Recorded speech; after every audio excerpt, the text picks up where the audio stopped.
my name is Kez. I am a photographer and youth worker and founder of the Photo Club.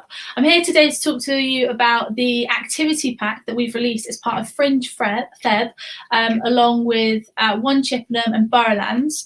There's loads of other artists in Chippenham right now delivering loads of fun things for you to get involved in over the weekends. I'm here to do a bit of a Q&A on photography, so if you've got any burning questions about photography or what I do or the Photo Club, stick them in the comments and we can answer them straight away for you. So I've had a few sent in already, which I think I can go through now. But yeah, who have we got? We've got a couple of people watching. Hello. Okay, so our first question we've got is, how long have I been doing photography professionally? That's a great question. I was about 15 when I was commissioned for my first photo shoot, which is quite young. I was paid £100 to do a family photography wedding. I remember being so scared. It was the first thing I'd ever done and been paid for. And if there's other photographers out there that you know, it's really scary when you first take commission. You have to put all of your confidence into yourself that you know you're going to do that well. So I was really scared I was going to mess up. But I planned so much, and I had a list of photographs I actually wanted to take. Yeah, so 15. My next paid photo shoot was with Bath College. I was actually a student there, and the principal wanted some photographs for their new perspective.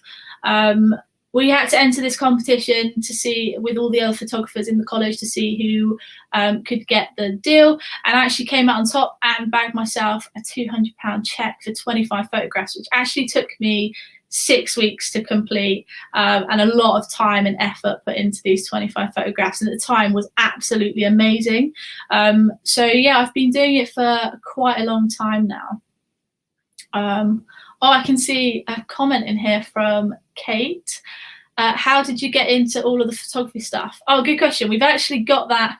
Somebody else asked that earlier. So how I got into photography, I was at school, and they had like an activities week, and so me and my friends, we were in art class together. We were like, let's try out photography for the day, and so we were given these little point and shoot cameras, and we went around the school and we took photographs of everything: classrooms, rubbish, bins, benches. They had like a fruit bowl, flowers, greenhouses. Honestly, we spent the day taking photographs of absolutely anything we could. And then we got to learn a little bit about Photoshop in the afternoon. And actually, on the same day, we were asked to enter a competition within the school. I didn't think much of it. I just gave my favourite photograph, which was a strawberry on a like tree stump. Yeah, it wasn't the best, but at the time I thought it was amazing. And so I entered it in, and the next week comes along, and we were in assembly, and my name got called out that I'd won. And in that moment I was like, whoa, I forgot I'd even done that, but how cool is this? And it gave me such confidence, and it gave me this new spark. And then from then, my nan got me a little point and shoot pink camera, and I took photographs of everything I could from then on. And that photograph I won in school, my parents actually have in their dining room. So that's how I got into all the photography. And then from there, it just carried on and just all fell into place, really. Thanks for that question, Kate. Okay, I have a question here. It says, do you do local wildlife photography around the river and cycle path area? How do you feel about Wiltshire Council destroying this? No need to answer if you don't want to. Good one. I will answer. I really enjoy the cycle path and the river walks. I personally don't have the patience for wildlife photography. I'm a very active person, and I don't have the patience to sit there all day and wait for a wicked shot to come along. It's a really hard one to answer about how I feel about Wiltshire Council destroying this, because I enjoy seeing places grow and expand, and the progress, but it's always sad to see wildlife getting affected by that as well. Okay, any more questions you've got, pop them in the comments. I've got another question here that said, oh, it's the same as Kate's really, what started the interest in photography? Our next question we've got is, what's your favourite thing about being a photographer and why? Other people. So I'm quite a sociable person. I like other people's reactions, and I love being able to capture moments and memories for other people and those around me. And for myself, really, I like looking back at places I've been, or memories and people I've spent time with. Over the years, I've accumulated thousands of photographs with all the places I've been, and each one of them tell their own story. And I like to think that in the future I can look back at them and think about all the different stories that I can tell with them. Okay, so that's that one. Okay, we've got some more people viewing now. Hello, new people. I've got another question here that says, what type of camera would you recommend buying? I'm always going to recommend Canon, and I know there is, between photographers, I know there's this war between all the different types of equipment, but the reason I purely recommend using Canon is because I personally use them, and I've used them my whole life, and I enjoy how they work and how simple it is to learn the cameras, and they're all pretty much the same. I mean, although some of the other competitors are now bringing out some really great cameras, it might mean that they might persuade me in the future to change over, but we'll see. For the top three I would recommend for you guys out there is, so for a beginner's camera, I'd recommend a Canon 450D. The reason I recommend these, I actually use these to teach photography on. So people that come onto my classes, we give them one of these cameras. They're perfect for learning the basics and enabling progression. So you can learn more depth skills. You can start off beginner and end up professional on these cameras, and then you can get some better gear. My second one I would recommend is the Canon 105 point and shoot camera. Loads of automatic settings on there, nice and small and compact. And then the third one is your phone camera. Phone cameras are amazing quality these days. So I'd recommend using a phone camera. Oh, we've got another one from Kate. Do you have any big plans for the photo club in 2021? That is a very good question. Yes, we're working on quite a lot of stuff at the moment to do with the photo club. As you all know, we've taken the photo club online, like most companies, and we've worked really hard to have our online courses built into our website. So those are really exciting. We've got kids photography workshops and team photography courses. And yeah, big plans for 2021 is pushing those online courses, and hopefully, well, the thing is, we can't really plan at the moment, so hopefully get outside soon, fingers crossed. But yeah, we'll have to see what comes. Okay, we've got another question back here that says, is good lighting important to take a good photograph? Yes. Lighting is always an important role in photography, but it is how you use it and how you use your creative eyes. Our best source of lighting is the sun, and you can create so many different moods with the time of the day it is. As for expensive lighting, you can use any types of light: desk lamps, torches, phone camera torches. I wouldn't recommend spending loads of money on lighting if you're first starting out, because we have the sun, and you do have indoor lights that are already available to you. Okay, we have another question here about the photo club. Why did you set up the photo club? Okay, so after college, being a photography student, I was offered a job working with students and young people. From then I went on to do youth work, where I trained to be a qualified youth worker. And in this particular youth club, a great bunch of young people, they were interested in my day job, and at the time I was a freelance photographer, as well as doing youth work on the evenings. And so the next week, myself and the manager, we arranged a photography evening where I brought in all of my kit. We set up my studio and the lights, and they used the cameras.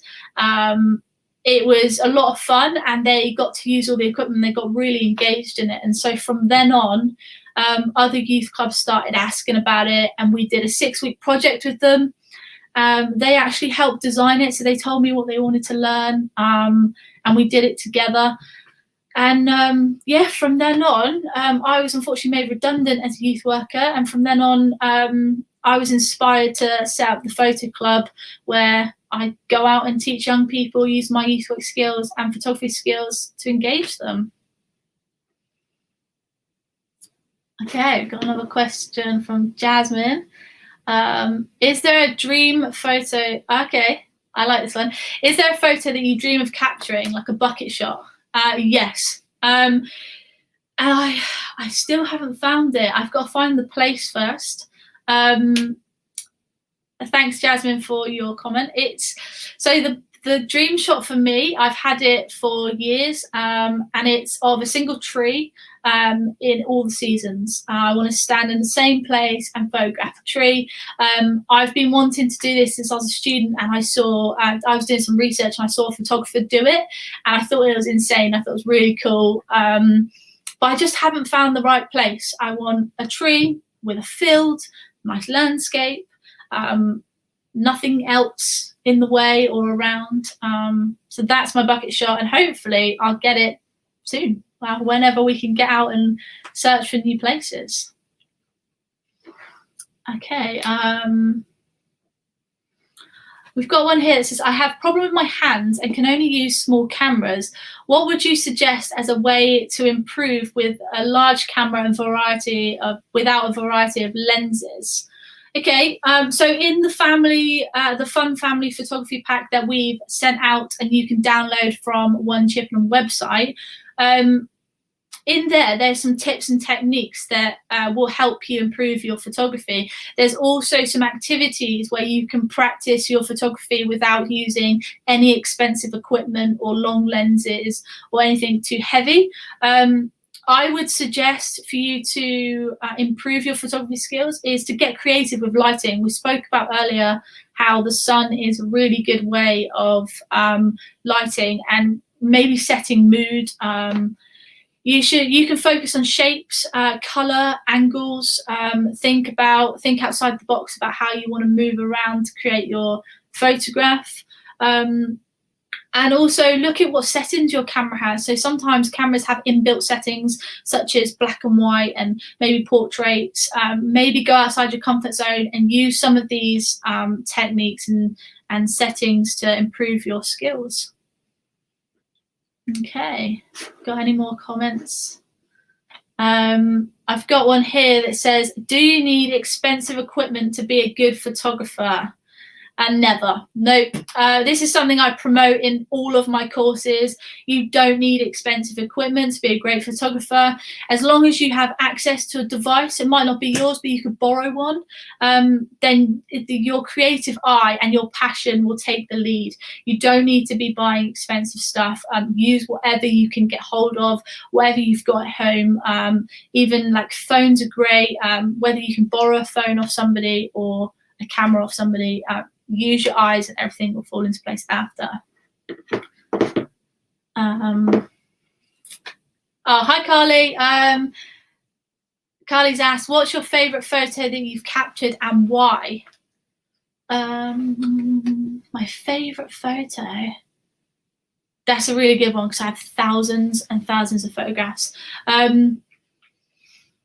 My favourite photo would have to be, I was in the Lake District and I went off for a couple of hours taking some photographs, wandering around, and I was on my own, so it was really nice just to be in my own space, have my camera and just have that creative freedom to wander around. And it's a photograph of a lake with some nice mountains in the background, and right at the back is a mountain that I climbed the day before. And the reason I really like this one is because it actually took me ages to get. I just got myself some new filters, and I was half in this lake, so I got a wet foot. I stuck my tripod in, tried to get as low as possible, and it just took me so long to capture this photograph that for those reasons I absolutely love as one of my up there #1 photographs so far. I'll tell you another one as well. I've got a really lovely photograph. It's a street photography photograph. So when I was a student, I was really into street photography. and our lectures introduced it to us, and we did a whole topic about it. And what street photography is where you go out and about and you take photographs of people and your environments and what's going on around you, and you kind of sit in the background and hopefully no one notices you. And I got a cracking shot of an old woman having her nails done with she was inappropriately giving me a sign, shall we say. And to this day, I really like that photograph of this woman. Okay, I've got one more question back here. Is what tips would you give someone who wants to start photography on their iPhone? Okay, so smartphone photography is become so popular recently. I'm going to suggest, firstly, download our family photography pack from One Chippenham website. In there lies loads of little activities that you can do on your phone, which will improve your photography skills. And also you can attend our phone photography workshop, which is free, funded by Boroughlands in Chippenham. And that'll be on Saturday, 6th of March. And we'll be going through a couple of hours on how to use your phone to get the best photographs. Some tips I'll recommend to you is have a little look through all the settings you've got and just try and use them. So you might have like different settings for black and white, portraits, how to blur out the background. Just have a little go of using some of those settings on your phone. Okay. Hi, Casti. What do you think of urban exploring photography? Have you done anything like that? I love it. I follow so many people online and on Instagram that do this type of photography, and I'm a little envy of them because it looks so cool and so exciting. I personally have never done it, and I really want to go out and find all these cool places and get really into it. But yeah, I think hats off to those photographers that spend the time getting these shots, and yeah, I really liked it. I really can't wait to do it. Maybe that's something I should put on for this year's goal, is to learn urban exploring photography. Thanks, Casti. Okay, I'm all out of questions this end, so if any of you are watching, you've got any other questions, pop them in the comments, and I'm going to talk a little bit about the Family Fun Photography Activity Pack that you can download from One Chippenham website. So One Chippenham have created Fringe Arts Festival. So there are lots of artists in Chippenham right now who are doing free workshops, videos, online webinars you can attend, all to do with arts and celebrating that. What we're doing for that is we've hosted this Q&A, and we have hosted the Family Fun Activity Pack. And inside this pack, we've got tips and techniques. So you'll learn 5 of my top tips and techniques to take better photographs. There are 3 photo challenges. So in the challenge, you will be given 21 words, and each word you have to take a photograph of within your environment. And it's really fun because you can't skip any words. You have to do it in order, and you have to challenge yourself to take photographs of different things rather than the same thing. So there's 3 of them. We have the 60-minute toilet roll challenge. Some of you will see our video on YouTube, and this 60-minute toilet roll challenge is encouraging you to get a toilet roll and take photographs through the toilet roll. It's a little bit different. Also inside the pack, we've got toy photography. So you'll get some of my top tips on how to take photographs of toys, how to make them a little bit more lifelike. This one's really fun for the family and kids to get your toys together when it's a rainy day and take some fun photographs with them. I've got a step-by-step guide on how to build your own light box / home studio, also with a video. And you can do that out of a cardboard box and no expensive equipment needed. I've also included our bubble photography. So recently I created some awesome images of bubbles and washing up liquid. So in this pack, you'll find a step-by-step guide on how to do it and what you'll need to take these awesome photographs. We've got another challenge here with colours, so focusing on colours and how to take photographs of colours. We've got a bit in there about documentary photography. I've always had a passion for documentary photography. We've recently run a course in Chippenham with some young people who documented life in lockdown, and that was really cool. So I've included some tips about documentary photography so that you guys can document one of your days in lockdown, or one of your days in the future to come. We've got a bit about Instagram, and we've got some YouTube videos on there. Again, all free to download from the One Chippenham website. And yeah, that's about everything for me. Unless any of you guys have any more questions, thank you for those that have tuned in to ask me some questions today.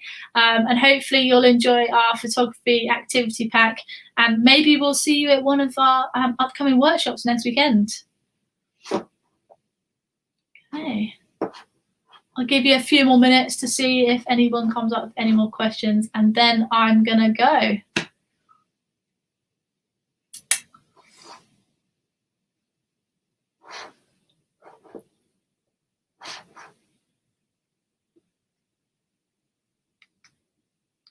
No, it doesn't look like anyone's got any more questions. So thank you very much for coming on live today. I was a little bit nervous about this today, so thank you for tuning in and giving me something to talk about. Yeah, see you guys in the future.